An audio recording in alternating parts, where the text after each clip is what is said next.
अस्सलाम वालेकुम।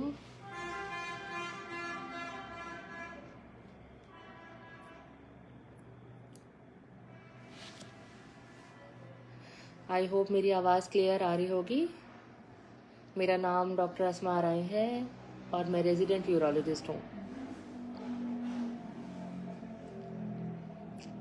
शोर काफ़ी आ रहा है पीछे से। यूरिनरी ट्रैक्ट इन्फेक्शन आज का हमारा टॉपिक है, जिसके लिए आज मैं आपको थोड़ा बहुत एक्सप्लेन करूंगी कि यूरिनरी ट्रैक्ट इन्फेक्शन क्या होता है। इसके बारे में अगर आप लोग कुछ पूछना चाहें तो कमेंट सेक्शन में आप पूछ सकते हैं। मैं आज के लाइव सेशन में आप लोगों के सवालों का जवाब दूंगी।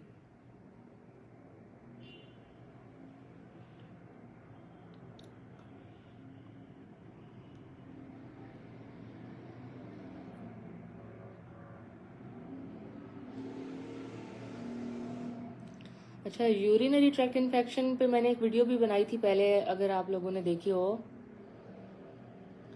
बेसिकली ये क्या होता है कि जो यूरोजेनाइटल ट्रैक्ट है हमारा, जिस ट्रैक्ट के जरिए हम लोग यूरिन पास करते हैं, किडनी से लेके यूरिन पास करने वाली जगह यानी कि यूरिथ्रा तक, अगर उसमें कोई बैक्टीरिया चला जाए तो वो इन्फेक्शन कॉज करवाता है। बैक्टीरिया वहाँ पे जाके मल्टीप्लाई होते हैं।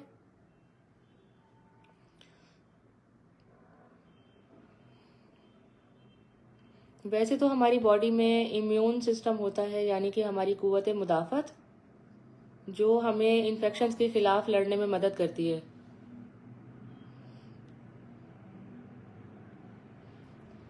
मैं यूरिनरी ट्रैक्ट इन्फेक्शन के बारे में बेसिक बातें बता दूं, उसके बाद फिर मैं इंशाल्लाह कमेंट्स का जवाब देना शुरू करूंगी।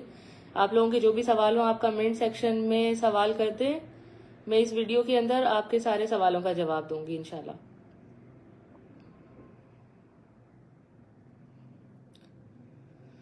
अच्छा, यूरिनरी ट्रैक्ट इन्फेक्शन दो तरह के होते हैं, कॉम्प्लिकेटेड और अनकॉम्प्लिकेटेड। एक तो जो सिंपल यूरिनरी ट्रैक्ट इन्फेक्शन होते हैं, उसमें क्या होता है कि सिंपली पहली मर्तबा हुआ हो या साल में एक बार हुआ है, इससे ज़्यादा नहीं, और उसके साथ कोई चीज़, कोई और पैथोलॉजी नहीं है, जैसे कि पथरी होना या और कोई इन्फेक्शन साथ अपर ट्रैक्ट का, वो नहीं होता उसमें। जो कॉम्प्लिकेटेड यूटीआई है उसमें कोई ना कोई और डिजीज या और कोई फैक्टर साथ में होते हैं लाजमी। अब उन फैक्टर्स में क्या क्या हो सकता है मैं आपको बताती हूँ। मैं कमेंट्स भी साथ साथ रीड करती जा रही हूँ आप लोगों के। Mohammad Ali Baloch, great work, thank you so much.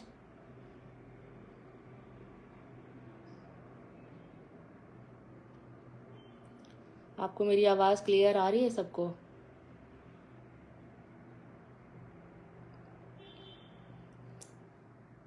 अच्छा, कॉम्प्लिकेटेड यूटीआई में कुछ चीज़ें होती हैं, जैसे कि पेशाब अगर किसी का रुका हुआ है किसी भी रीज़न के तहत, और हमने कैथेटर लगाया है वहाँ पे यूरिन पास करने के लिए, नलकी लगाई है और वो काफ़ी अरसे से लगी हुई है, उसकी वजह से अगर यूरिनरी ट्रैक्ट इन्फेक्शन हो रहा है तो उसको हम अनकॉम्प्लिकेटेड या सिंपल यूटीआई नहीं कहेंगे, बल्कि उसको हम कॉम्प्लिकेटेड कहेंगे।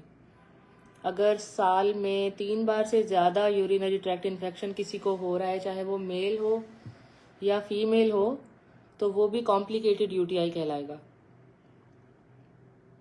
अगर 6 महीने में 2 बार से ज़्यादा हो रहा है रिपीट, तो वो भी कॉम्प्लिकेटेड यूटीआई कहलाएगा, जिसके लिए आपको फौरी तौर पे इलाज की ज़रूरत होती है और आप अपने यूरोलॉजिस्ट से ऐसे मौके पे लाजमी रब्ता किया करें। अगर साल में 1 बार हो रहा है या 2 बार हो रहा है, तो फिर वो कॉम्प्लिकेटेड नहीं कहलाएगा, वो सिंपल यूटीआई कहलाएगा।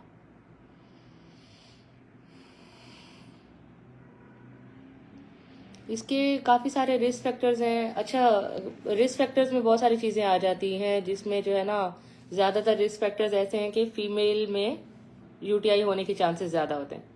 जब हम रिस्क फैक्टर्स डिस्कस करेंगे तो आप लोगों को आइडिया हो जाएगा। अली रज़ा ओठो साहब ने कमेंट किया है कि विंटर में कम से कम कितना पानी पीना ज़रूरी है कि यूटीआई ना हो।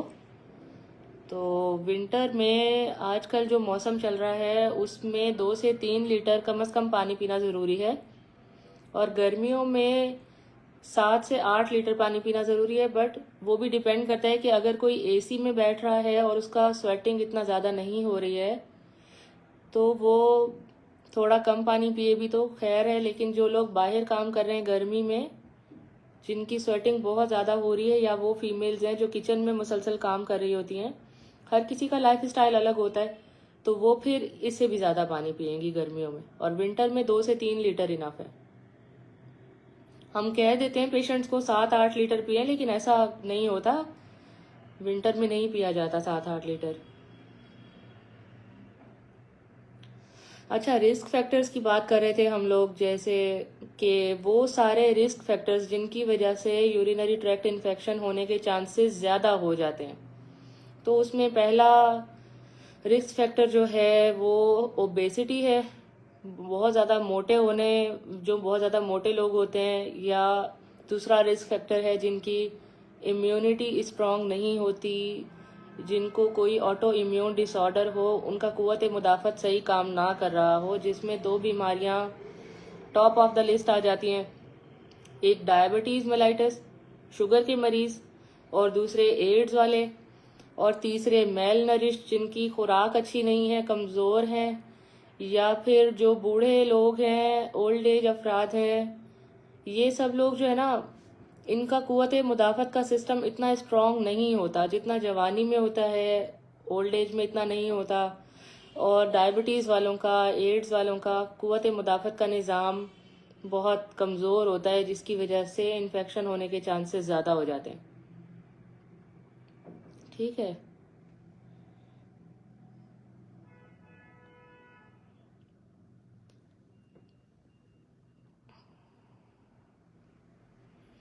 आप लोगों को आवाज़ सही आ रही है ना? अगर वीडियो या आवाज़ सही ना आए तो आप कमेंट करके बता सकते हैं। रिस्क फैक्टर्स में हमने बात की कि अच्छा, ओबेसिटी की हमने बात की, मोटापा। दूसरी हमने ऑटो इम्यून की बात की है कि कोई ऑटो इम्यून डिसऑर्डर हो जिससे कुव्वत मुदाफ़त कम हो रही है। थैंक यू मोहसिन अयाज वज़ीर, थैंक यू। इसके अलावा प्रोलॉन्ग कैथेटराइजेशन है, वो मैंने आपको पहले बताया है कि अगर पेशाब को पास करने के लिए नलकी लगाई है और काफ़ी अरसे से लगी हुई है।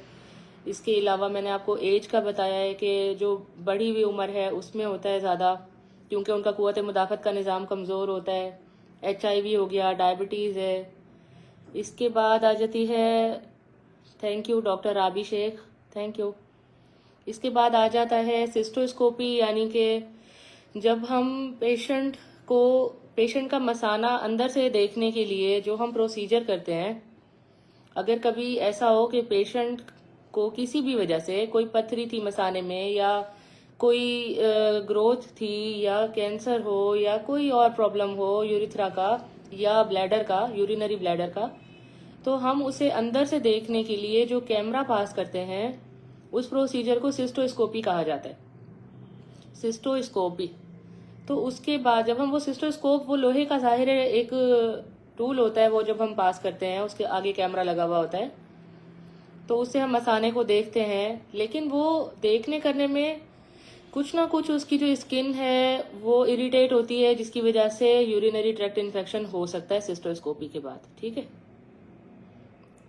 अली रजा आराई, थैंक यू सो मच। उसके बाद आ जाता है पुअर हाइजीन। पुअर हाइजीन मतलब आपका पेशेंट का सफाई सुथराई का जो लेवल है वो वैसा नहीं है जैसा होना चाहिए।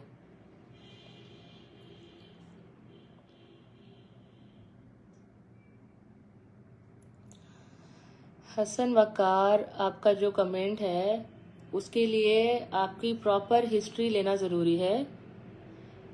जो आपने कमेंट किया है टेस्टिकुलर पेन के लिए, उसकी प्रॉपर हिस्ट्री और एग्जामिनेशन बहुत ज़रूरी है, जिसके लिए आपसे डिटेल में बात करना ज़रूरी है। अगर ब्लड भी आ रहा है तो फौरी तौर पे आप किसी यूरोलॉजिस्ट के साथ अपनी अपॉइंटमेंट बुक करें।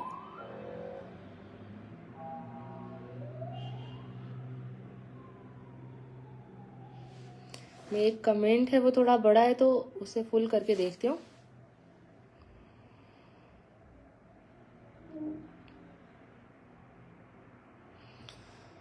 अब्दुल रऊफ साहब कह रहे हैं कि मेरे पेशाब में तकलीफ़ होती है, इंग्वाइनल स्क्रोटम में शदीद दर्द होता है और इंजेक्शन वॉरन हाथ में लग सकता है या कूल्हे पर लगाया जाता है।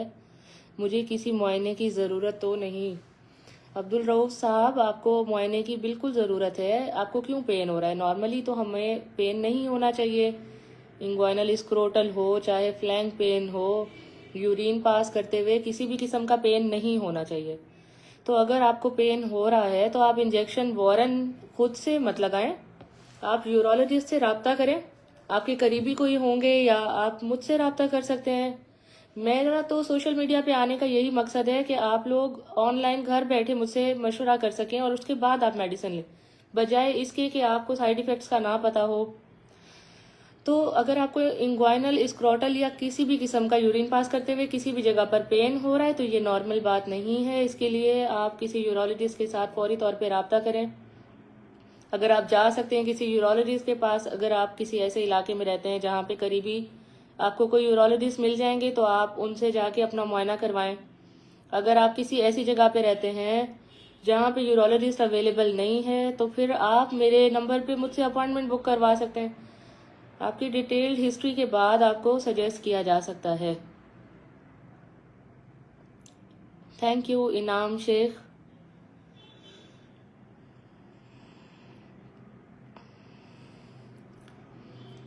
हसन वकार साहब कह रहे हैं कि मैंने यूरोलॉजिस्ट को दिखाया था मेडिकेयर हॉस्पिटल में, उसके बाद ब्लड आना स्टार्ट हुआ है। तो डॉक्टर साहब ने आपको कोई ना कोई मेडिसिन ज़रूर दी होगी। तो मेडिसिन के भी कुछ अच्छे असरात होते हैं, कुछ बुरे असरात होते हैं। तो हो सकता है कि ब्लड आपको अपनी कंडीशन की वजह से आ रहा हो, ये भी हो सकता है कि किसी मेडिसिन के साइड इफ़ेक्ट से आ रहा हो। तो आप उनसे दोबारा रब्ता करें लाजमी और मेडिसिन चेंज करवाएं, क्योंकि यूरिन में ब्लड नहीं आना चाहिए, ये कोई अच्छा साइन नहीं है।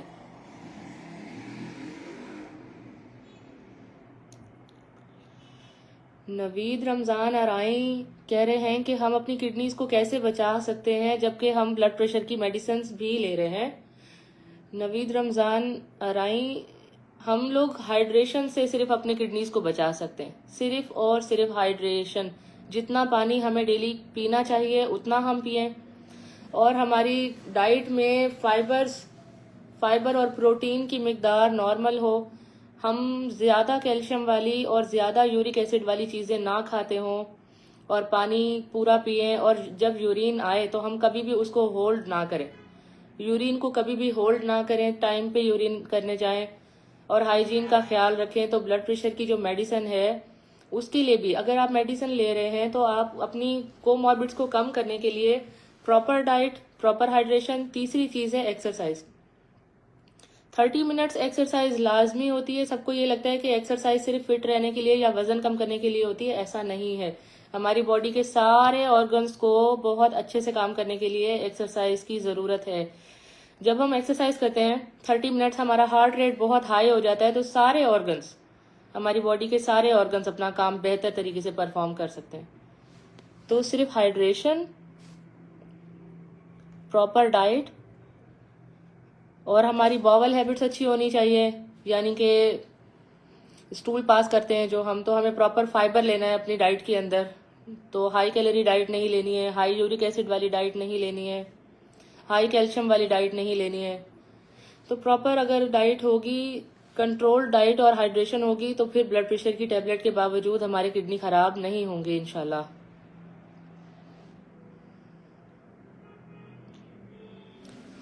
जी, डॉक्टर आबी शेख कह रही हैं कि यूटीआई बहुत बड़ा प्रॉब्लम है, स्पेशली फॉर वर्किंग वुमेन, क्योंकि पब्लिक वॉशरूम्स यूज़ करने पड़ते हैं। एग्जैक्टली पब्लिक वॉशरूम्स यूज़ करने से क्या होता है कि वहाँ पे बैक्टीरिया और वो जो उनका बॉडी में जाने का चांस वो बहुत ज़्यादा बढ़ जाता है। और अगर एक साफ़ सुथरा घर का वॉशरूम जिस तरह यूज़ करते हैं तो उसके चांसेस कम होते हैं। कलसूम कलहोड़ो कह रही हैं ओवर एक्टिव ब्लैडर के लिए बताएं कुछ वजूहात। ओवर एक्टिव ब्लैडर एक अलग टॉपिक है पूरा, उसमें क्या होता है मैं सिंपली थोड़ा सा बता देती हूँ। वैसे आज का टॉपिक हमारा यूरिनरी ट्रैक्ट इन्फेक्शन है, बट ओवर एक्टिव ब्लैडर में क्या होता है कि बार बार यूरिन की हाजत हो रही होती है और सडन अर्ज होती है। सडन अर्ज होना भी गलत है। ये नहीं होना चाहिए कि अचानक बस वॉशरूम जाना लगे और इंसान का जो है ना यूरिन निकलने वाला हो जाए। इसको कहते हैं ओवर एक्टिव ब्लैडर, या फिर दिन में 8 मरतबा से ज्यादा अगर कोई जा रहा है तो इसे कहते हैं कि आपका जो मसाना है वो ओवर एक्टिव हो गया है किसी ना किसी वजूहत। इसकी वजूहत में बहुत सारी चीजें हैं जो मसाने के मसल को इरिटेट करती हैं। वो स्टोन हो सकता है, कैथेटर हो सकता है, फॉरेन बॉडी है, या फिर आपका यूरिनरी ट्रैक्ट इन्फेक्शन में भी ये चीज होती है कि फ्रीक्वेंसी बढ़ जाती है, अर्जेंसी बढ़ जाती है। तो ओवर एक्टिव ब्लैडर वैसे तो होता बहुत सारी और रीजंस की वजह से भी है, सिर्फ यूटीआई की वजह से नहीं होता। कोई भी ऐसी चीज जो मसाने के अंदर मसल को, जैसे कंसंट्रेटेड यूरिन है। अब देखें आप लोग मिर्च मसाले वाली चीजें अगर बहुत ज्यादा खा रहे हैं और पानी ज्यादा नहीं पी रहे, तो जो आपका यूरिन बनेगा वो कंसंट्रेटेड, थिक होगा, गाढ़ा होगा, डार्क येलो कलर का होगा। और जब वो मसाने के अंदर पड़ा रहेगा, जब वो उसे इरिटेट करता है तो फिर बार बार यूरिन की हाजत होती है। वॉशरूम फिर जाते हैं आप लोग, फिर कहते हैं कि यूरिन थोड़ा सा आ रहा है लेकिन बार बार ऐसे लग रहा है, अभी करके आते हैं फिर दोबारा। आप अपनी हाइड्रेशन मेंटेन करें, तेज नमक मिर्च मसाले नहीं लिया करें, तो फिर आपका जो यूरिन है वो नॉर्मल यूरिन बनेगा। लाइट येलो कलर होना चाहिए यूरिन का। और डेली बेसिस पे अगर आप पानी अच्छा वाला पी रहे हैं, यूरिन आपका कंसंट्रेटेड नहीं है, तो फिर इंशाल्लाह ओवर एक्टिव ब्लैडर से आप बचे रहेंगे। बाकी हाँ, अगर कोई रीजन है जैसे स्टोन है ब्लैडर के अंदर, तो वो तो जाहिर है इरिटेट करेगा उसे जब तक निकाला ना जाए।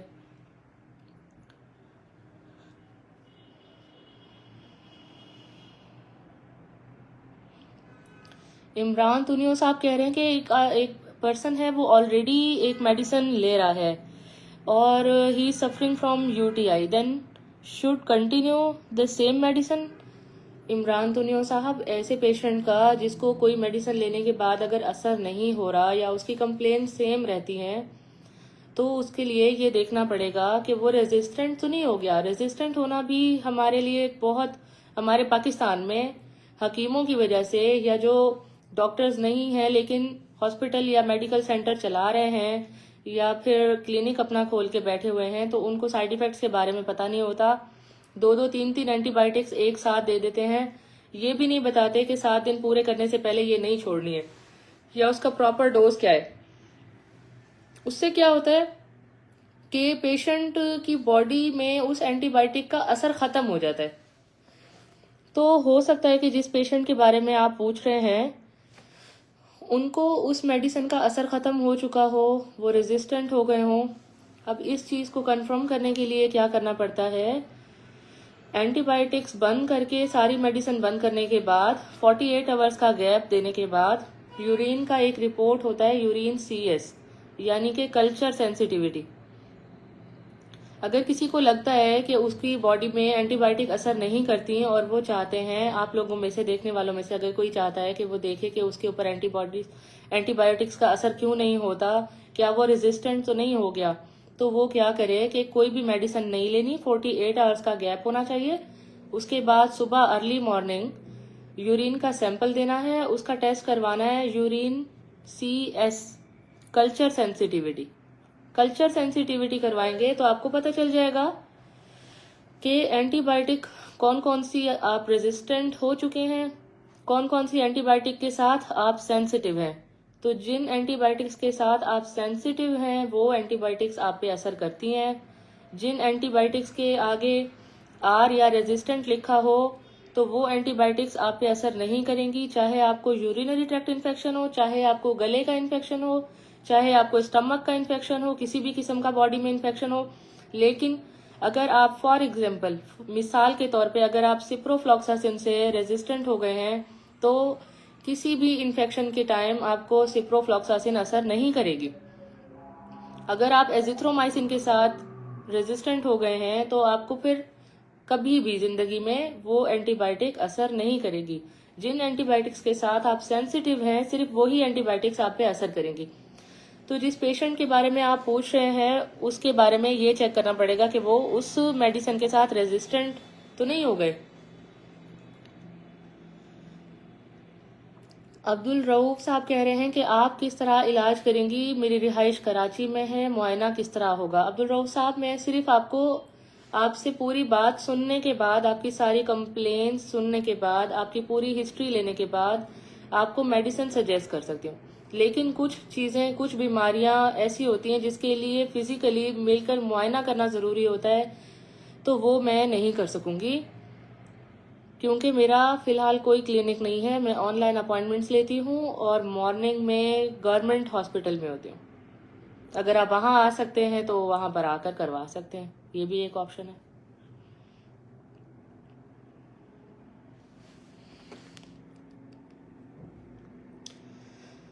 हसीब कुरैशी, ऐसी औरत के लिए इलाज का बेहतरीन ऑप्शन क्या होगा जिसकी माजी की कोई मुतल्लिका तिब्बी तारीख ना हो, जो पेशाब के बेकाबू होने की अलामत के साथ पेश करती है। जहाँ तक मुझे आपकी बात समझ आई है, आप इनकॉन्टिनेंस के बारे में पूछ रहे हैं, यानी कि ऐसी फीमेल जिसके यूरिन पर उसे कंट्रोल ना हो और यूरिन लीक हो जाता हो। अगर मैं सही कह रही हूँ तो काइंडली एक और कमेंट कर दें, तो फिर मैं आपको इनकॉन्टिनेंस के बारे में बता देती हूँ।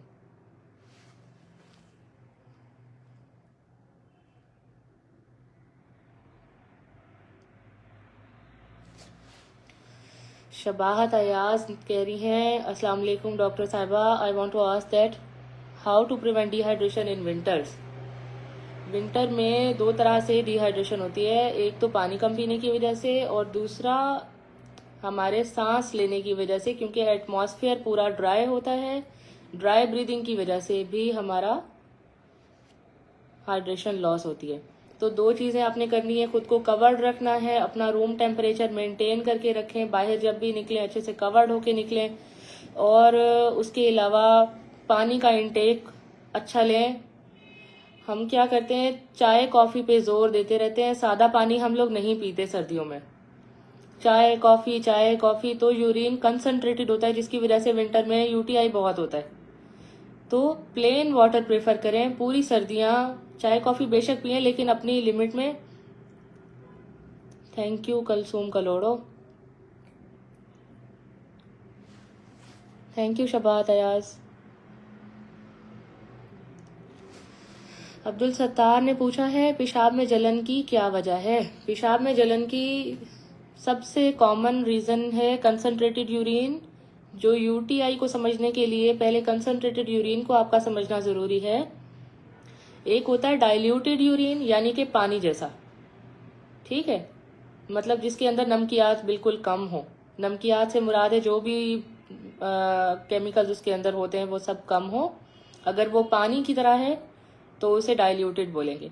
और अगर वो कोल्ड ड्रिंक की तरह है जिसके अंदर नमकियात बहुत ज़्यादा हैं, डार्क येलो है, तो उसे हम कहेंगे कंसंट्रेटेड यूरिन। जब भी कंसंट्रेटेड यूरिन होगा पेशाब में जलन होगी। यूटीआई जो आज का हमारा टॉपिक है, यूरिनरी ट्रैक्ट इन्फेक्शन, इसमें क्या होता है कि बैक्टीरिया जो हमारे एटमॉस्फेयर में बैक्टीरिया हैं, हमारे रूम में, वॉशरूम में, हर जगह, वो बैक्टीरिया अगर हमारी बॉडी में दाखिल हो जाएं यूरिन वाली जगह से, यूरिथ्रा से, तो वहाँ जाके वो बैक्टीरिया मल्टीप्लाई कर देते हैं, आपस में मल्टीप्लाई करते हैं, और जब वो बहुत सारे हो जाते हैं तो वो जलन करवाते हैं, इरिटेट करते हैं म्यूकोजा को, जिसकी वजह से हमें यूरिन पास करते हुए जलन होती है। जब अगर हम कभी कभी ट्रैवल कर रहे हो, 2 दिन मतलब हमने सही से पानी नहीं पिया, कहीं जा रहे थे, लंबा सफर था, बिल्कुल थोड़ा सा पानी पिया, या जब रोजा रखा हुआ होता है, रोजा रखने के बाद अगर पानी ज्यादा नहीं पिया, सहरी में भी अफ्तारी में भी, तो यूरिन कंसंट्रेटेड हो जाता है। हमने थोड़ा सा पानी पिया हुआ होता है, नमक मिर्च मसाले हमने खाने में खाए हुए होते हैं, तो जब वो यूरिन में निकलते हैं, तो जो यूरिन कंसंट्रेटेड निकलता है यूरिथ्रा से, तो वो उसकी पूरी स्किन को इरिटेट करता हुआ गुजरता है, जिसकी वजह से हमें जलन होती है। Thank you Aamir Malik.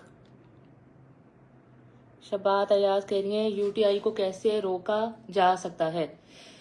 Prevention में 2 चीज़ें आ जाती हैं, एक तो हाइजीन मेंटेन करनी है, लाजमी बात है। हाइजीन मतलब सफाई सुथराई का ख्याल रखना है बहुत ज़्यादा, कपड़े साफ होने चाहिए, एक दिन छोड़ के एक दिन इंसान लाजमी नहाए, कपड़े भी धुले हुए पहने, और ऐसी जगहों पे जाने से गुरेज करे जहाँ भी ज़्यादा बैक्टीरिया हैं, जैसे पब्लिक टॉयलेट्स यूज़ करने पड़ जाते हैं, या हॉस्पिटल्स के अंदर जहाँ बैक्टीरिया ज़्यादा हैं, जहाँ इन्वायरमेंट में जरासीम ज़्यादा हैं उन जगहों पे इंसान कम जाए, अगर जाए तो वहाँ से आके वापस फिर नहाए और कपड़े धुले हुए पहन ले। और हमेशा जब भी यूरिन की हाजत हो तो कभी भी नहीं रोकना है, फौरी तौर पे जाके पहले प्रायोरिटी बेसिस पे यूरिन पास करना होता है। अगर यूरिन को हम रोकते हैं तो वो भी कॉज करवाता है यूटीआई का। दूसरी चीज हाइड्रेशन, हाइड्रेशन, हाइड्रेशन। पानी पीना है, पानी, प्लेन वाटर, प्लेन वाटर। जब भी अच्छा वजन कम करने की बारी आती है ना, ये कहवा पी लें, ये उबाल के पी लें, ये खा लें, ये लगा लें, ऐसे हो जाएगा। कोई ये नहीं कहता कि 7-8 लीटर पानी कभी पी के देखा है प्लेन? सिंपल प्लेन वाटर सब कुछ है। पानी के अंदर अल्लाह ताला ने इतनी नेमत बनाकर भेजा है पानी, लेकिन अंडररेटेड है बहुत ज़्यादा। हम बहुत सारी चीज़ों को देखते हैं कि उसके अंदर कुछ ना कुछ मिला लेते हैं। कभी उसकी चाय बना दी, कभी कॉफ़ी, कभी कहवा, कभी कोल्ड ड्रिंक्स की फॉर्म में, कभी जूसेस। लेकिन पानी, सादा पानी 7-8 लीटर कोई भी नहीं पीता। और ओपीडी में जब आते हैं, जब पूछो तो कहते हैं कि बहुत पानी पिया है, बहुत ज़्यादा। मैं तो सारा दिन पानी पीती हूँ। फिर पूछो कि कितने गिलास, तो कहते हैं 2-3 गिलास पी लेती हूँ मैं रोजाना। ये उनके लिए बहुत ज्यादा है, लेकिन ये बॉडी के लिए बहुत ज्यादा नहीं है। डॉक्टर अभिषेक कह रही हैं प्लीज डायबिटिक पेशेंट्स के लिए भी यूटीआई प्रिवेंशन का बता दें। डायबिटिक पेशेंट्स की इम्यूनिटी कमजोर होती है, कुव्वत मुदाफत कम होती है, जिसकी वजह से उनमें हर किस्म के इन्फेक्शन के चांसेस ज्यादा होते हैं, हर किस्म के इन्फेक्शन के। तो यूटीआई के चांसेस भी ज्यादा होते हैं। उनको भी अपनी हाइड्रेशन मेंटेन रखनी है, अपनी डायबिटीज को कंट्रोल में रखना है, चाहे वो डायबिटिक है। मैंने बहुत सारे पेशेंट्स ऐसे देखे हैं जिनकी शुगर 400-500 पे पहुंची हुई होती है और उनको बिल्कुल भी लिहाज नहीं होता, चीनी वाली चाय पी रहे होते हैं, इंसुलिन भी लगा रहे होते हैं। तो अपने साथ इतना जुल्म करने की मतलब क्या जरूरत है?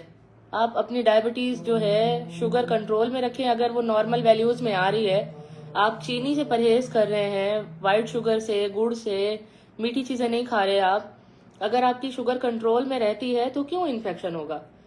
अपनी हाइजीन मेंटेन रखें जिस तरह बाकी सब रखते हैं। और अगर पानी पिए जिस तरह नॉन डायबिटिक्स पानी पीते हैं 6-7 लीटर रोजाना, अगर डायबिटिक पेशेंट भी पानी पूरा पी रहा है, शुगर कंट्रोल में है, हाइजीन प्रॉपर है, तो उसको क्यों यूटीआई होगा?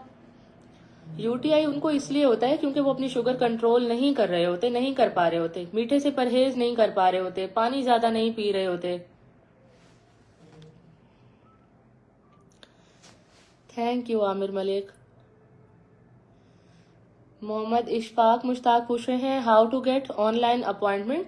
सिंपल है, मेरी हर वीडियो में एक नंबर दिया हुआ है 030065777331। इस नंबर पे आप व्हाट्सएप पे एक मैसेज करेंगे तो मेरे असिस्टेंट आपकी अपॉइंटमेंट बुक कर देंगे। वो आपको प्रॉपर गाइड करेंगे कि कैसे फीस आपने पे करनी है, कैसे आपने अपॉइंटमेंट लेनी है। फिर जो अपॉइंटमेंट का टाइम है वो शाम 5 बजे से रात के 10 बजे तक है। आप सिंपली व्हाट्सएप पे उस नंबर पे एक मैसेज कर देंगे तो असिस्टेंट आपको प्रॉपर गाइड करेंगे। और शाम 5 से 10 बजे तक डेली पेशेंट्स का टाइम होता है अपॉइंटमेंट का, और मैं उनसे बात करती हूँ वॉइस कॉल पे, उनकी रिपोर्ट्स देखती हूँ, उनको एडवाइस करती हूँ। जब उनकी रिपोर्ट्स आती हैं वो मुझे व्हाट्सएप कर देते हैं। फॉलो अप से लेकर शुरू में बात करने के बाद, फॉलो अप के बाद, ट्रीटमेंट के बाद, जब तक पेशेंट ठीक नहीं हो जाता हम उनके साथ होते हैं।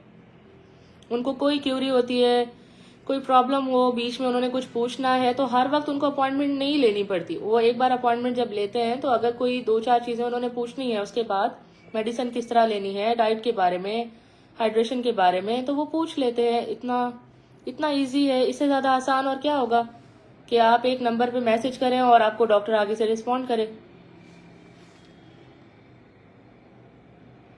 Thank you Abdul Sattar. आमिर मलिक कह रहे हैं आप क्लिनिक क्यों नहीं खोल रही हो?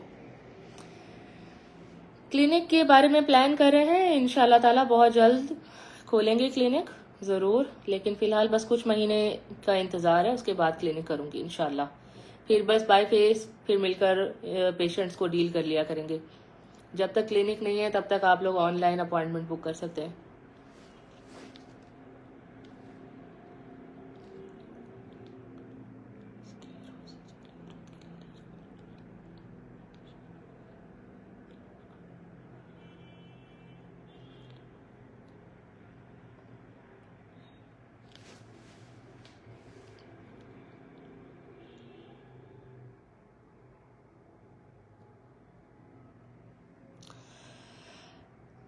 हसीब कुरैशी ने पूछा है कि मल्टीपल स्क्लेरोसिस वाली, अच्छा आपका पहले सवाल था इनकॉन्टिनेंस का, उसका मैं जवाब दे देती हूँ। इनकॉन्टिनेंस क्या होता है फीमेल्स में ज्यादातर, मेल इतने ज्यादा इनकॉन्टिनेंट नहीं होते, फीमेल में ये ज्यादा कॉमन है। इनकॉन्टिनेंस का ये मतलब है कि यूरिन के ऊपर अपना कंट्रोल ना होना। वो किस वजह से होता है, जब औरतें बच्चा पैदा करती हैं, बहुत 3 दफा 4 दफा जब बच्चा पैदा करती हैं, या जब बूढ़ी हो जाती हैं, तो उनके जो पेल्विक फ्लोर के मसल्स हैं बच्चा पैदा करने के लिए, जो वेजाइना, यूट्रस, यूरिथ्रा, ये सब चीजें जो हैं उनकी मसल्स लैक्स हो जाते हैं। औरतें हाई प्रोटीन डाइट नहीं लेती, सारी जिंदगी ना दूध पीती हैं रोजाना कि उनको मतलब प्रॉपर न्यूट्रिशन उनकी हो, ना वो हाई प्रोटीन डाइट लेती हैं, ना गोश्त ज्यादा खाती हैं। पुराने जमाने की औरतें फिर भी ठीक थी, आजकल के दौर में तो सिर्फ जंक फूड चल रहा है, burger pizza shawarma, burger pizza shawarma. तो मसल्स को स्ट्रांग होने के लिए प्रोटीन चाहिए। औरतें बहुत कम प्रोटीन वाली डाइट खा लेती हैं, बहुत कम अपना ख्याल रखती हैं, जिसकी वजह से उनके मसल्स बहुत जल्दी वीक हो जाते हैं, और जो इस बच्चा पैदा करने के मुश्किल प्रोसेस से वो गुजरती हैं, उसके बाद मसाने के मसल्स भी कमजोर हो जाते हैं, जिसकी वजह से वो फील करती हैं कि उनका यूरिन पे कंट्रोल वैसा नहीं रहा, कुछ कतरे ज़ाया हो जाते हैं। खांसी करने से, जोर लगाने के, हंसने से, एक्सरसाइज करने से अगर ये हो रहा है तो इसे स्ट्रेस इनकॉन्टिनेंस कहा जाता है। और अगर कोई ऐसी बात है कि न्यूरोजेनिक ब्लैडर है, या अगर मसाना खाली नहीं हो रहा, मसाने के अंदर पेशाब भरता जा रहा है, भरता जा रहा है, भरता जा रहा है, और यूरिन की हाजत नहीं हो रही, ब्रेन का कोई प्रॉब्लम है, तो उसे स्ट्रेस इनकॉन्टिनेंस, उसे ओवरफ्लो इनकॉन्टिनेंस फिर कहा जाएगा, कि मसाना अपनी ज़रूरत से ज़्यादा भर गया, उसके अंदर अब और यूरिन जमा करने की सलाहियत नहीं है, तो वहाँ से कुछ ना कुछ यूरिन लीक हो जाए, इसे कहते हैं ओवरफ्लो इनकॉन्टिनेंस। और कुछ खवातीन ऐसी होती हैं जिनमें हिस्टेक्टमी होती है, यानी कि उनको अपनी किसी परेशानी या बीमारी की वजह से बच्चेदानी निकलवानी पड़ती है। अगर बच्चेदानी निकलवानी पड़ती है तो उसका जो ऑपरेशन होता है उसकी एक कॉम्प्लिकेशन है कि यूरिथ्रा में अगर कोई छोटा मोटा भी डैमेज हुआ, जख्म हुआ, तो उसके बाद वो कॉन्टिनेंट नहीं रहती है, उनका यूरिन के ऊपर इतना असर नहीं रहता, इतना मतलब कंट्रोल नहीं रहता, तो यूरिन लीक होने की शिकायत हो जाती है, जिसको इनकॉन्टिनेंस कहते हैं। तो जब भी हमारे पास कोई लेडी इनकॉन्टिनेंस के साथ आती है तो उनकी प्रॉपर जब हम हिस्ट्री लेते हैं तो उसमें सर्जिकल हिस्ट्री में अगर उनकी हिस्टेक्टमी हुई है तो उसका अलग ट्रीटमेंट होता है, अगर स्ट्रेस इनकॉन्टिनेंस है तो अलग ट्रीटमेंट होता है, अगर ओवरफ्लो इनकॉन्टिनेंस होती है तो अलग ट्रीटमेंट होता है, और अगर मिक्स्ड होती है या टोटल होती है तो उसके ट्रीटमेंट ऑप्शंस अलग होते हैं।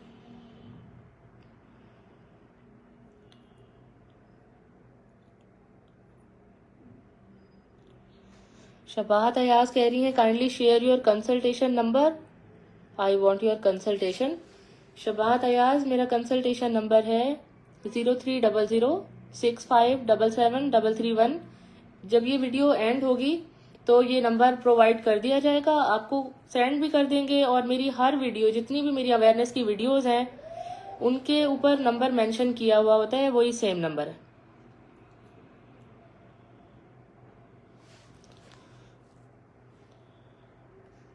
आमिर मलिक कह रहे हैं प्लीज टेल मी, क्या बताऊं, आप क्लिनिक क्यों नहीं खोल रही, उसका तो मैंने आंसर दे दिया। Doctor Ghulam Qadir Rajput, thank you so much sir. Amjad Ali Bhangwar कह रहे हैं मैम एक क्वेश्चन है, अगर पेशाब में जलन हो और पेशाब देर देर आए तो क्या रीज़न हो सकती है। अगर पेशाब में जलन है तो आप समझ जाएं कि कोई ना कोई चीज़ मसाने के अंदर वाले मसल्स को इरिटेट कर रही है। मसाने के अंदर वाले मसल्स को अगर कोई चीज़ इरिटेट कर रही है तो वो क्या हो सकती है, कोई छोटा मोटा पत्थर हो सकता है, बड़ा भी हो सकता है वैसे, लेकिन पथरी मसाने के अंदर। दूसरा कि कोई आपका प्रोसीजर तो नहीं हुआ, जैसे कि मैंने पहले बताया सिस्टोस्कोपी, जो मसाने को अंदर से देखने के लिए हम कैमरा पास करते हैं, उस प्रोसीजर को सिस्टोस्कोपी कहते हैं। अगर वो हुई हो, या फिर यूरिन पास करने के लिए कभी नलकी लगी हो, या फिर इसके अलावा कोई आपने पानी कम पिया है, डिहाइड्रेशन की वजह से कंसंट्रेटेड यूरिन आ रहा है, थिक यूरिन आ रहा है, डार्क येलो, तो इन सारे रीजंस की वजह से जलन हो सकती है। और पेशाब देर देर से आई का मतलब है कि आप पानी पूरा नहीं पी रहे। पानी ज्यादा पिएंगे तो कैसे नहीं यूरिन आएगा? आखिर वो सारा पानी किडनी फिल्टर करेंगी और वो सारे का सारा पानी तो मसाने में आएगा और फिर यूरिन की हाजत होगी। अगर आप पानी ज्यादा नहीं पी रहे तो फिर कैसे आएगा? अमजद अली भंगवार का सेकंड क्वेश्चन है, अगर किसी औरत के पीरियड्स आना बंद हो जाएं तो क्या इशू है इसका? अगर यंग एज में पीरियड्स का इशू हो रहा है किसी को तो पीसीओएस कॉमन आजकल चल रही है डिजीज लाइफस्टाइल की वजह से। 100 में से 90 लड़कियां इस चीज को सफर कर रही हैं। और अगर ओल्ड एज में है तो हो सकता है मीनोपाज हो, 45 की एज के बाद पीरियड्स आना बंद हो जाते हैं, वो एक नॉर्मल चीज है। थैंक यू राशिद आगा। हसन वकार, क्या मास्टरबेशन की वजह से ब्लड नहीं आ रहा मैडम? कूले से। हसन वकार, यूरिन में ब्लड आ रहा है अगर आपको कूले से आ रहा है मीन्स के पर रेक्टल आ रहा है तो वो मास्टरबेशन की वजह से नहीं है। अगर यूरिथ्रल आ रहा है तो किसी इन्फेक्शन की वजह से या स्टोन की वजह से हो सकता है। अगर पर रेक्टल आ रहा है तो उसके कुछ और रीजन है, पाइल्स वगैरह हो सकता है। फिर हसन वकार कह रहे हैं एक दिन में कितने गिलास पानी पीना जरूरी है? गिलास तो देखें, किसी का 200 ml का गिलास है शीशे का, किसी का 500 ml का स्टील का बड़ा वाला मग्गा है, तो गिलास के हिसाब से नहीं बता सकते, लीटर के हिसाब से। आजकल विंटर है, 3 लीटर कम से कम 3 से 4 लीटर आजकल पिए। जब गर्मियां आए तो 7-8 लीटर लाजमी पानी पीना है। और अगर कोई गर्मी में बाहर काम कर रहा है, जो हमारा मजदूर तबका है या जो फ्रूट की रेडी चला रहे हैं, उनमें और एक ऑफिस के अंदर बैठने वाले आदमी की हाइड्रेशन में डिफरेंस होता है। वो जो सारा दिन धूप में गर्मी में काम कर रहे हैं उनको तो 8 लीटर भी कम है ना, वो उससे भी ज्यादा पानी पियेंगे। और जो ऑफिस में बैठे हुए हैं जिनको बिल्कुल भी स्वेटिंग नहीं होती, सुबह से शाम तक एसी में काम करते हैं, तो चाहे जून जुलाई का महीना हो वो 7-8 लीटर नहीं पी सकेंगे। तो इतना पानी पीना होता है कि कंसंट्रेटेड यूरिन ना आए, आपका यूरिन का कलर हमेशा लाइट येलो रहे और बिल्कुल भी आपको जलन नहीं होनी चाहिए, तो मतलब आप पूरा पानी पी रहे हैं। अली अराई कह रहे हैं keep it up doctor Asma, thank you so much. Ali Raza उठो, great information madam, thank you. Kulsoom Kalhoro कह रही हैं great work, thank you. Sadia कह रही हैं कि अर्ज इनकॉन्टिनेंस के बारे में कुछ बताएं। अर्ज incontinence, stress incontinence, overflow incontinence, ये अलग एक टॉपिक है। इंशाल्लाह हम इसको कवर करेंगे, या मैं इसके ऊपर अवेयरनेस की वीडियोस बनाऊंगी या फिर मैं लाइव आऊंगी इसके लिए, ताकि सारी फीमेल्स जितनी भी मेरी बहनें हैं जो भी इस वजह से परेशान हैं वो मुझसे इसके बारे में डिटेल में बात कर सकें। पर अर्ज इनकॉन्टिनेंस का मतलब ये होता है कि यूरिन की सिर्फ हाजत हो और यूरिन लीक हो जाए, इंसान वॉशरूम तक जा ना सके, यूरिन पास करने से पहले ही कुछ ना कुछ यूरिन अगर लीक हो जाए, अर्ज कहते हैं हाजत होने को। अर्ज इनकॉन्टिनेंस कहते हैं कि हाजत होते ही यूरिन लीक हो जाए, यूरिन पे कंट्रोल नहीं होने को कहते हैं इनकॉन्टिनेंस, अर्ज कहते हैं हाजत होने को। तो आप लोगों को ये पता होना चाहिए सारी फीमेल्स को कि अगर आपको यूरिन की हाजत होते ही अगर यूरिन लीक हो जा रहा है तो इसे आप अर्ज इनकॉन्टिनेंस बोलेंगी। और अगर खांसने पे, भागने पे, हंसने पे, किसी भी तरह के स्ट्रेस में, मतलब बॉडी पे कोई भी स्ट्रेस आए, आपने जोर से खांसी की है, जोर से हंसे हैं, चले हैं, भागे हैं, एक्सरसाइज की है और यूरिन लीक हुआ, तो उसे स्ट्रेस इनकॉन्टिनेंस कहा जाएगा। Hina Sattar, thank you so much. Hasan Waqar कह रहे हैं कि मुझे 4-5 दिन से यूरिन नहीं आ रहा बिल्कुल भी। तो हसन वकार साहब, ये बहुत बड़ी बात है कि 4-5 दिन आपको यूरिन पास नहीं हो रहा, तो आप करीबी यूरोलॉजिस्ट से रब्ता क्यों नहीं कर रहे? आप देखें कि हो सकता है कि जो पेशाब करने वाली जगह है उसमें कोई स्टोन हो, कोई रुकावट हो, बहुत सारी चीजें हैं जो मतलब समझाना मुश्किल है। लेकिन 4-5 दिन अगर यूरिन नहीं आ रहा तो जाहिर है कि मसाना तो फिर फटने वाला हो जाएगा भर के, और अगर वो नहीं भरा हुआ तो मीन्स कि आपने पानी ज्यादा नहीं पिया है। और अगर आपने पानी भी पिया है फिर भी मसाना फुल भी नहीं है और 4 दिन से यूरिन भी नहीं आया, तो तीसरी एक चीज हो सकती है कि गुर्दे पेशाब नहीं बना रहे। किडनीज में कोई ऐसा प्रॉब्लम है कि किडनीज अपना काम नहीं कर रहे, जो पानी आप पी रहे हैं वो फिल्टर होके किडनी के थ्रू ब्लैडर में नहीं आ रहा। तो ये 3 चीजें हो सकती हैं, या तो यूरिथ्रा में कोई ब्लॉकेज है, कोई पथरी, कोई इन्फेक्शन, कोई स्ट्रिक्चर, जिसकी वजह से यूरिन पास नहीं हो रहा लेकिन बन रहा है। अगर बन रहा है तो मसाना फुल होना चाहिए, भर जाना चाहिए बहुत ज्यादा, और पेट के ऊपर हाथ लगाने से महसूस होना चाहिए कि मसाना बहुत ज्यादा भरा हुआ है लेकिन पेशाब निकल नहीं रहा। दूसरी बात, अगर मसाना बिल्कुल भी भरा हुआ नहीं है और पेशाब भी नहीं आया, तो एक चीज ये हो सकती है कि आपने पानी नहीं पिया। मैं दोबारा रिपीट कर रही हूँ। तीसरी चीज ये हो सकती है कि आप पानी भी पी रहे हैं, मसाना भी नहीं भरा हुआ, रुकावट भी नहीं है, तो आपके गुर्दे अपना काम नहीं कर रहे। तीनों चारों चीजों में आपको फौरी तौर पे किसी यूरोलॉजिस्ट से रब्ता करना चाहिए। और अगर मसाना फुल भरा हुआ है तो नलकी लगा के पेशाब को निकालना जरूरी है।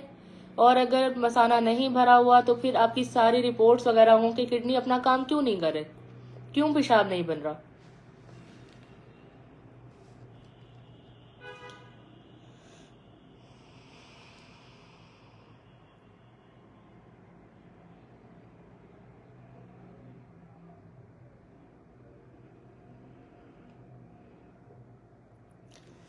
हसीब कुरैशी कह रहे हैं कि शदीद ओवर एक्टिव ब्लैडर सिंड्रोम की जो पेशेंट्स हैं, जो खवातीन हैं जिनमें ओवर एक्टिव ब्लैडर है बहुत ज्यादा, लेकिन उनके ऊपर कोई मेडिसिन असर नहीं कर रही, तो उसके लिए खुद सीखने की कोशिश की। आप क्या लिख रहे हैं, क्या पूछना है, तो आप जो है ना टाइप कर दें काइंडली। मेरा जहां तक ख्याल है, आप पूछ रहे हैं कि ओवर एक्टिव ब्लैडर की जो पेशेंट्स हैं, अगर उस पर कोई मेडिसिन असर नहीं कर रही है तो वो क्या करेगी, उसका क्या ट्रीटमेंट हो सकता है। पहली तो चीज ये है कि हम उसका पूरा ओवर एक्टिव ब्लैडर हुआ किस वजह से है। ब्लैडर ओवर एक्टिव हो रहा है मीन्स कि मसाने का जो अंदर मसल है वो इरिटेट हो रहा है, बार बार उसे हाजत हो रही है, फ्रीक्वेंसी हो रही है, अर्जेंसी हो रही है। ओवर एक्टिव का नाम से पता चल रहा है कि मसाना ओवर एक्टिव हो गया है, बार बार वो हाजत के लिए ब्रेन को सिग्नल दे रहा है। जब वो औरत वॉशरूम जा रही है तो यूरिन नहीं आ रहा है इतना।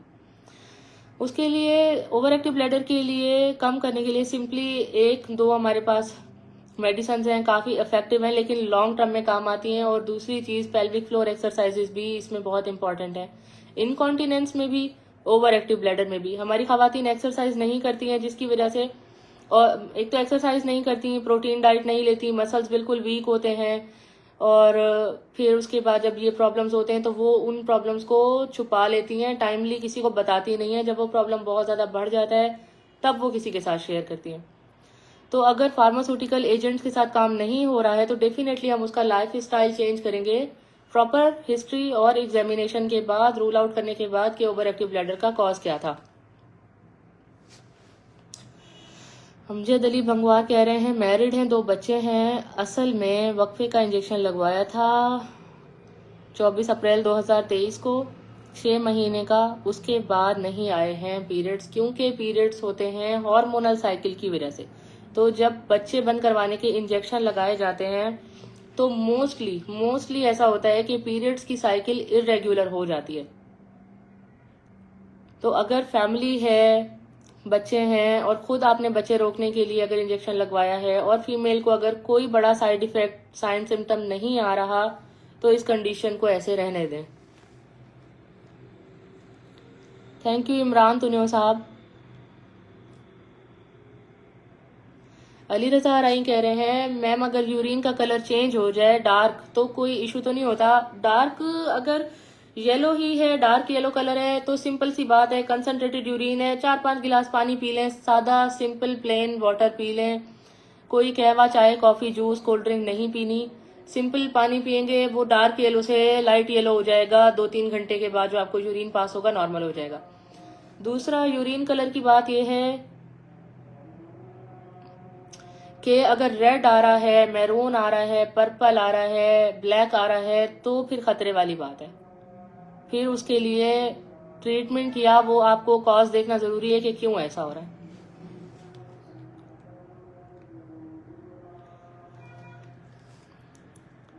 मियाँ अवैस ज़िया कह रहे हैं, मैम आप बहुत सपोर्टिव हैं माशाल्लाह, अल्लाह पाक आपको खुश रखे, मेरा एक इशू है। थैंक यू सो मच, अल्लाह ताला आपको भी खुश रखे। आपका जो भी इशू है आप मुझसे फ्रीली डिस्कस कर सकते हैं। राजा रबनवाज मेमन कह रहे हैं, great doctor, informative, kindly try to focus viral diseases, keep it up doctor साहब। Thank you sir. इंशाल्लाह आपका सजेशन मेरे लिए बहुत बहुत इंपॉर्टेंट है, मैं इंशाल्लाह ज़रूर उस पर फोकस करूंगी। सिकंदर लाशारी साहब thank you so much. Shajil Munir कह रहे हैं, इसका कोई इशू नहीं होता मैम अगर यूरिन कलर चेंज हो जाए। अच्छा, इशू मैंने आपको बताया, अगर कंसंट्रेटेड यूरिन है तो उसे आप डाइल्यूट करने के लिए पानी ज्यादा पिएंगे। अगर कंसंट्रेटेड यूरिन नहीं है, आपको लग रहा है कि रेड है, मैरून है, ब्लैक है, कोला कलर है, पर्पल है, ब्लू है, तो इशू है। तो फिर आपने प्रॉपर हिस्ट्री एग्जामिनेशन और उस कॉज को रूल आउट करवाना जरूरी है कि ये क्यों हो रहा है। बहुत सारी टीबी की मेडिसिन ऐसी हैं जिसकी वजह से यूरिन का कलर चेंज होता है। और जो हम चुकंदर खाते हैं सलाद में या चुकंदर का जूस पीते हैं, उसके अंदर एक कंपोनेंट होता है बेलानिन, पिगमेंट होता है, रेड कलर होता है। तो उस चुकंदर का जूस अगर कोई ज्यादा पी लेता है तो रेड यूरिन आ जाता है उसको भी। और एंटी टीबी ड्रग्स के साथ भी ऑरेंज कलर का यूरिन आ सकता है। एक और मेडिसिन है हम देते हैं यूरोलॉजी डिपार्टमेंट में, उसकी वजह से भी रेडिश कलर का यूरिन होता है, ऑरेंज रेड कलर जो होता है ना माल्टे जैसा। तो हम पेशेंट को वो जब मेडिसिन लिखते हैं तो उसको बता देते हैं कि इसके साथ ये इशू हो सकता है, तो आपने परेशान नहीं होना है। तो यूरिन का कलर बहुत इंपॉर्टेंट है।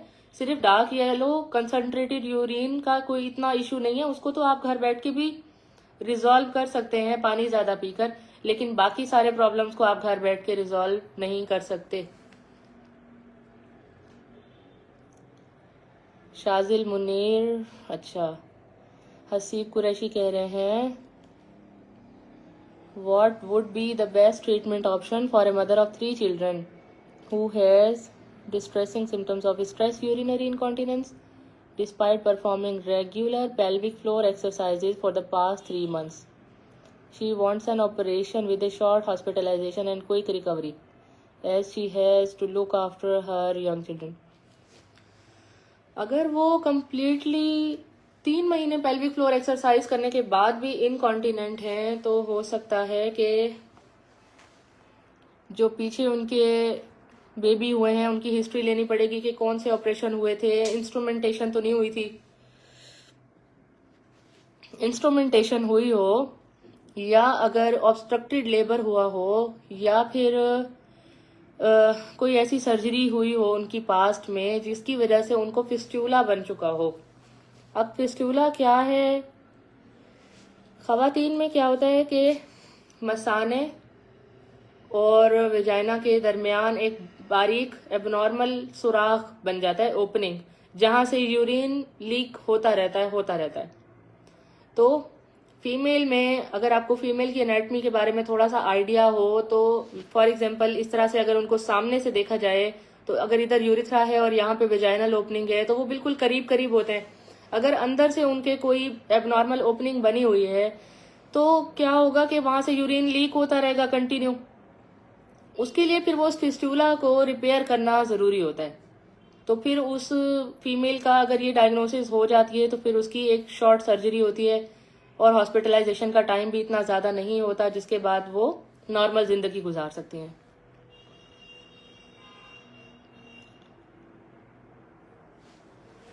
अच्छा, उसके बाद हैं Arisha Mohammad Zafar, well explain, thank you so much. Ghulam Qadir, doctor Ghulam Qadir Rajpur sir कह रहे हैं, please advise the prevention of recurrent UTI and drug resistance prevention, thanks with regards.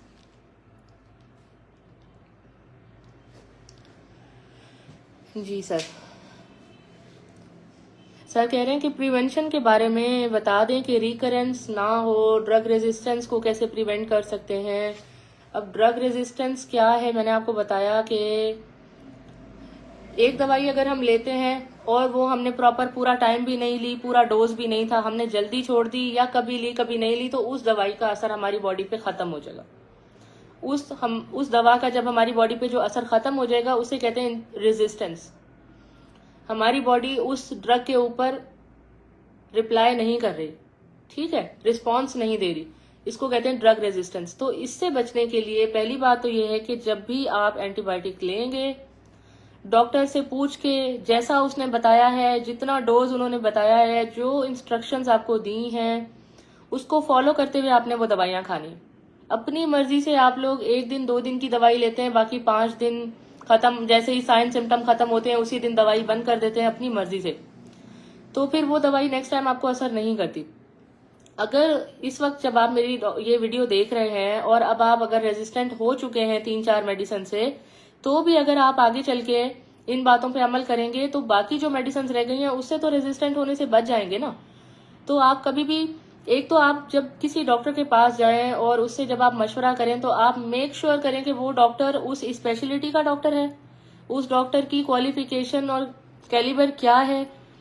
कहीं ऐसा तो नहीं है कि वो कोई हकीम हो या उसने किसी डॉक्टर के साथ बैठकर 4-5 साल में दवाइयों के नाम सीख लिए हों और अब वो धड़ाधड़ आपको एंटीबायोटिक लिख कर दे रहे हैं।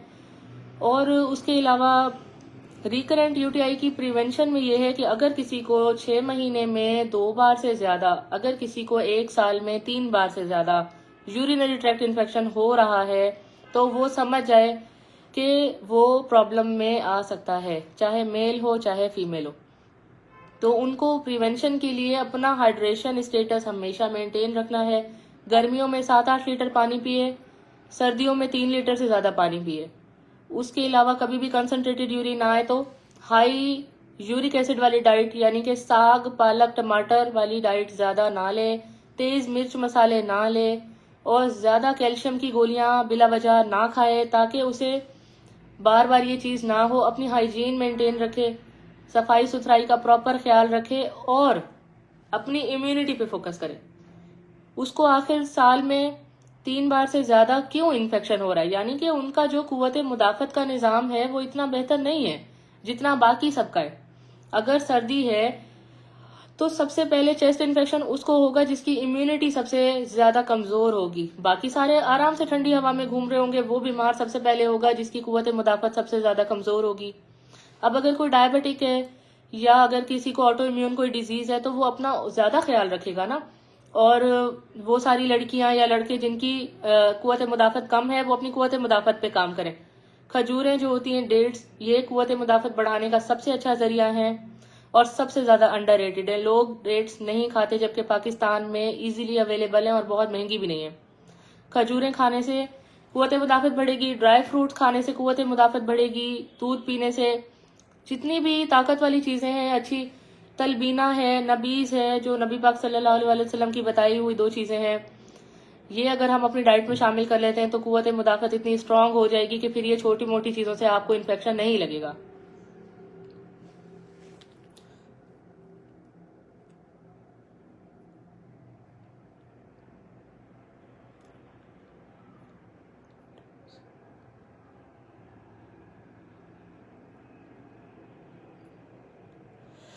हसीब कुरैशी कह रहे हैं कि सर्जिकल ऑप्शंस जो हैं ऐसी वुमेन के लिए जिनको स्ट्रेस इनकॉन्टिनेंस है और पेल्विक फ्लोर एक्सरसाइज भी फेल हो चुकी हो, तो उसमें सिंथेटिक मिड यूरेथ्रल टेप्स हैं या कॉल्पो सस्पेंशन है, ऑटोलोगस फेशियल स्लिंग्स हैं, सिंथेटिक मिड यूरेथ्रल टेप्स हैं। ये चीज़ें यहाँ पे हमारे सेटअप में मुश्किल से अवेलेबल होती हैं, लेकिन ये बहुत अच्छे ऑप्शंस हैं।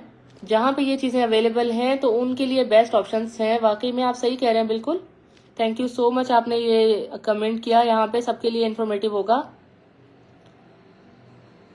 डॉक्टर हाफिज आबिद हुसैन सुमरो कह रहे हैं very much helpful, thank you so much. 55 minutes हो गए हैं, लाइव सेशन खत्म होने वाला है और इंशाल्लाह दोबारा मैं आप लोगों के साथ लाइव करूंगी। एक चीज रह गई थी कि यूरिन में अगर यूरिनरी ट्रैक्ट इन्फेक्शन अगर हो जाता है तो उसकी डायग्नोसिस कैसे होगी। लास्ट में मैं आपको ये बता दूं कि उसके लिए जो है ना, यूरिन की डिटेल्ड रिपोर्ट करवाना जरूरी होती है, जिसमें हम लोग देखते हैं white cells, nitrites, cast cells, वो सब चीजें डॉक्टर्स ने देखनी होती हैं। अगर आपको यूरिन में जलन है या बार बार यूरिन आ रहा है तो उसे फ्रीक्वेंसी कहते हैं। अगर बार बार हाजत हो रही है लेकिन यूरिन इतना नहीं आ रहा हर मर्तबा, सिर्फ हाजत बार बार हो रही है, तो उसे अर्जेंसी कहते हैं। अगर रात को यूरिन के लिए बार बार उठना पड़ रहा है 2 बार से ज़्यादा, तो उसे नॉक्चूरिया कहते हैं। अगर ये सारे साइन एंड सिम्टम्स में से कुछ आपको है तो फिर आप यूरिन डीआर करवाएं और यूरोलॉजिस्ट से रब्ता करेंगे। वो यूरिन डीआर में देखेंगे पस सेल्स तो नहीं है, नाइट्राइट्स तो नहीं है, ल्यूकोसाइट्स तो नहीं है, स्पेसिफिक ग्रेविटी क्या है, कंसंट्रेशन, सारा कुछ उसमें देखकर फिर आपको बता सकते हैं आपकी पूरी हिस्ट्री वगैरह लेने के बाद कि ये यूरिनरी ट्रैक्ट इन्फेक्शन है या नहीं। अब्दुल रऊफ साहब कह रहे हैं डॉक्टर साहिबा अभी भी शदीद दर्द हो रहा है लोअर एब्डोमिनल से इंग्वाइनल स्क्रोटल तक। इलाके के डॉक्टर ने वही वॉरन इंजेक्शन लिख कर दिया है जिसकी वजह से पाँव में भी सूजन हो गई है, क्या करूं? आप मेहरबानी करके जल्दी से जल्दी किसी यूरोलॉजिस्ट के पास जाएं जो स्पेशलाइज्ड हो यूरोलॉजी की फील्ड में, ताकि वो आपका बेहतर इलाज कर सके, आपको इन्वेस्टिगेशंस वगैरह प्रॉपर कम से कम टेस्ट करवा के जल्दी से जल्दी डायग्नोज कर सके और फिर आपकी ये प्रॉब्लम सॉल्व हो जाएगी इंशाल्लाह। जान Ali Memon, thank you so much. अब मैं इस लाइव को बंद करती हूँ, मिलेंगे इंशाल्लाह फिर नेक्स्ट टाइम। अल्लाह हाफिज।